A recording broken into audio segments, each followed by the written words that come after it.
I want to make a review of a Terranoth game, but where to start? Rune Age, Descent, Runebound, Battle Lore, Descent, Rune Wars. Want everything! Review all the games! Hello. Hey, welcome back to Tucker's Reviews. Wow, this series is kind of long, right? They have a lot of games and I don't have them all. Like Dungeon Quest, I don't have it. But this I have. It's Runebound, the 3rd edition. So, full disclaimer, I have not played any of the earlier editions of Runebound, so I really don't know the difference here, except for the artwork of this map. This looks better than the images I've seen of the older versions. But, okay, this game has originally been designed by Martin Wallace, and for me that was kind of, what? Martin Wallace? Because he is later known for his more strategy games and boring games in my eyes. But still, he did make Ankh-Morpork, which I like a lot actually. So, how is Runebound going to be played, and what are the differences? Well, I can't answer the last question because I don't know the differences. Runebound 3rd edition is scenario based. So, in this instance, we have the Ascendance of Margeth. This dragon horde is coming to destroy everything we know and hold dear, of course. And we just have to stop her, or stop him, or yeah. Anyway, we have 3 decks here. So 3 types of quests you can do in the game. You have the socialist things that interact with the things in the game. You have quests, you have to go to specific places and do certain things. And pure combat. These small decks here, they are from the scenario. So we shuffle those into the respective decks, and we will encounter them. Either the basic cards or the scenario cards. And it works quite well. Well, the setup is very easy. It takes 5 minutes to set it up, and after you set up, you just choose a hero.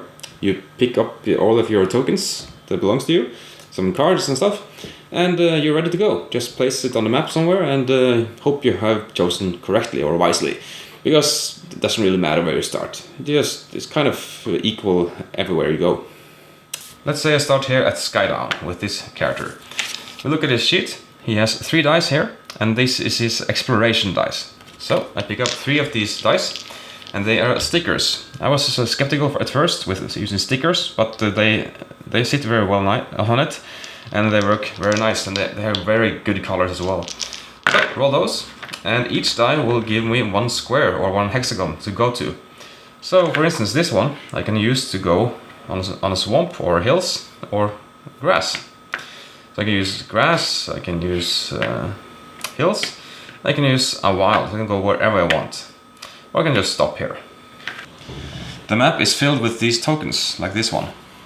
They actually represent the deck of cards you can draw from. So let's say I flip this card here, or this token. They're always grey on the other side to say that they are inactive now. I take the top card, flip it over, and do whatever it says. Oh, it's a quest. So I have to go to this mountain here and do whatever it says. Very straightforward and a simple task as well, maybe. This game comes with 3 things you can do. One of these cards. You have the quests and the combat and the social. Now each deck has one kind of things in it usually, but if you go to the combat deck you might find a social things and vice versa. So you aren't guaranteed to get combat at the combat deck, and I like that. So for instance this one, quest. Travel to a certain location and do a certain thing. Okay. Combat, fight the monster. And social, select option A or B, usually. So the fighting with monsters is a bit different because you don't have dice here. You have tokens that you flip over. Each hero has a background history on his card. Also, it comes with 3 tokens that you start with, like so. So these tokens are both two-sided, or all two-sided, like these 2 X here. And then the small icon tells you what's on the other side. So it's very simple and to see. You don't have to remember what is on the other side. So combat is very simple. On combat, you and the opponent do this at the same time. Gather your tokens. And this is your opponent. They always have 5 tokens at the beginning of the game. So now, the one with the most gold icons start the battle. And this is now 2, whereas 0 gold. You have gold here on this side, you see? And this one, but you didn't get any this time. So 1, 2, 3, 4. He deals 4 damage to you, and you don't have any shields, so you take 4 damage. Now it's your turn. You can use this to flip this over. And it's his turn, he doesn't have anything to do. Your turn, you deal 3 damage to him. Okay, are any of you dead yet? No? Okay, let's just start a new round. Or you can run away. This game lasts a set number of rounds. Depends on how fast you kill the boss. If none of you kill the boss at the end game, you all lose. So you want to rush in and kill him first, because there's only one winner as well. But this game comes with 2 scenarios. One being zombies taking over the world, and the other one is dragons taking over the world. In both cases, to defeat the monster or the boss, you have to fight. So the game comes with social and quests and combat cards. So I was kind of expecting one of the scenarios to use one of those abilities or paths to win, but no, both of them are pure combat. You have to beat them by combat. But if you do some quests during the way, the combat will be easier because you will get some tokens. But you don't usually get those from questing. You just do some given scenario cards that are here that happens at given times during the game. So I was kind of disappointed there. I don't know how the previous Runebound games are in this aspect, but I was kind of expecting a bit more. But how do you get more equipment? Because 3 tokens against 6 tokens isn't going to last too long, is it? Yes, you can purchase items at the towns. Well, the cities at least. Here on the board you can see 4 names of the cities. Riverwatch, and you have the 3 other cities as well. If I want to buy from these items, I just travel to Riverwatch and I pick up these 3 cards. But before that I add a 4th from the deck. Now I can buy one of these 4 cards or nothing. But of course this will give me 5 money if I sell it somewhere else. So I buy cheap and sell expensive. That's good. Otherwise I can buy one of these. And each of these will give me a new token to use in combat. And tokens in combat is always nice. But you see, these are blue, both of them, and they are clothing. I cannot have both. I need to just have one. So if I have this and buy this, I have to sell this as well. When you sell something in this game, you sell it at full price. So there's no decay on the price at all. That is kind of nice. So let's say later I don't want this anymore. I want this two-sided bow. Okay, I sell this for 4. I pay the 8 in between, and I can buy this one instead. Of course, I will lose this token, but I will gain this token. And right now, this is better than this at combat purely, but I will lose a die. But in the end game, I don't really need the dice, maybe, depending on the skills I have. Skills are these cards here, and they are very, very random. So you might not get the skills you want. What skills does is they allow you to manipulate the rules or give you bonuses during combat, like flipping the opponent's tiles before they are able to act, or rerolling the dice, or doing something cheaper, or selling more expensive. And each of these cards are very, very special to have. Of course, the more expensive they are, the better. But it isn't always you can have them, because the icon on the lower left side here tells you how many of that kind of skills you can have, depending on your hero. Some of heroes don't have anything for one of the colors. Some of these cards are very good to have, but it isn't always easy to get them into play. While on your hand, though, you can use an action called Exert, or an ability, and that allows you to reroll dice or doing other things. And exerting is very, very nice to do in this game for skill checks or ability checks. So you want to have these cards on your hand at any time, but you also want to play them in front of your hero. But everything costs time, and time is not on your side in this game at all. Okay, Runebound is filled with a lot of randomness. So random isn't necessarily bad. So take Talisman, for instance, from the same company, and it has provides a lot of hours of randomness and no control. In this game, you actually have a bit of control. You are able to see what you're going to purchase and upgrade, and you can kind of choose your own adventure. I'm going to choose social, I'm going to choose quest, I'm going to choose combat.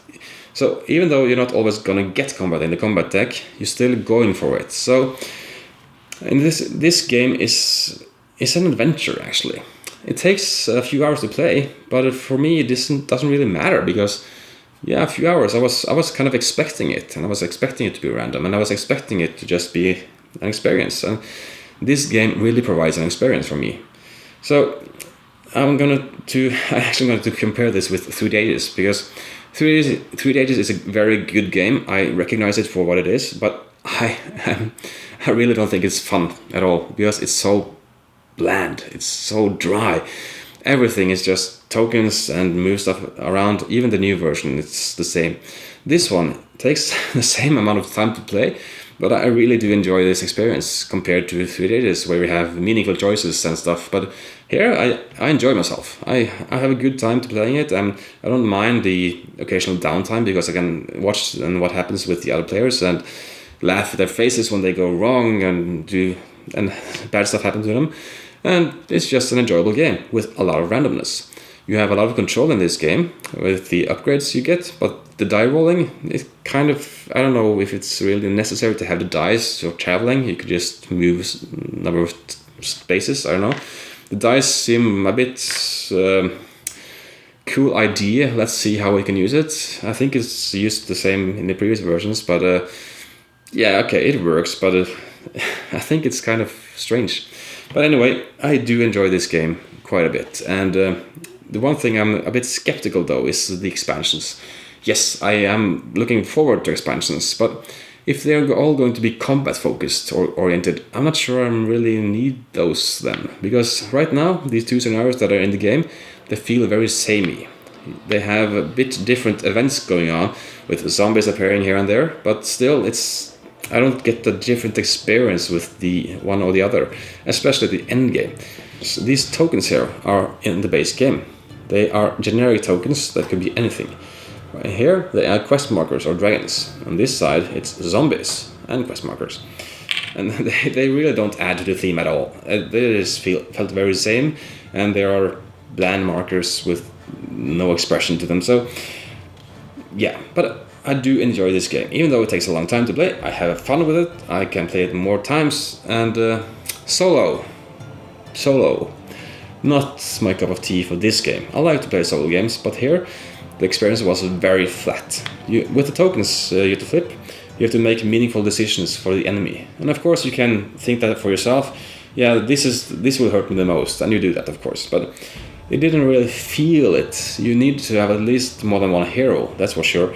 But there was just nothing here for it for solo play. So maybe later, but right now it's just it's an activity, or you're just going through the motions playing this solo, at least for me. So this is a game to play socially with your friends, for me at least, and just enjoy the experience, even though it takes a while. But anyway, that's Runebound 3rd edition. Okay, thank you for watching, and if you if you would like to influence the future board games I'm going to review, please check out my Patreon account and see how you can support this series. And I do appreciate every support I can get, even though it's money, or if it's commentary on how I can improve the videos. And yeah, thank you either way. Okay, thank you for now. I hope I see you again in the next episode of Tucker's Review. So until then, see ya. Thanks so much for watching the Dice Tower videos. Find more great videos and reviews, as well as our top-rated audio podcast at Dicetower.com. You can also find other great shows at Dicetowernetwork.com. I'm Eric Summerer, and you've been watching The Dice Tower. The Dice Tower is sponsored by Cool Stuff Inc., where you can find great games for great prices. Cool stuff in stock. Check them out at CoolStuffInc.com.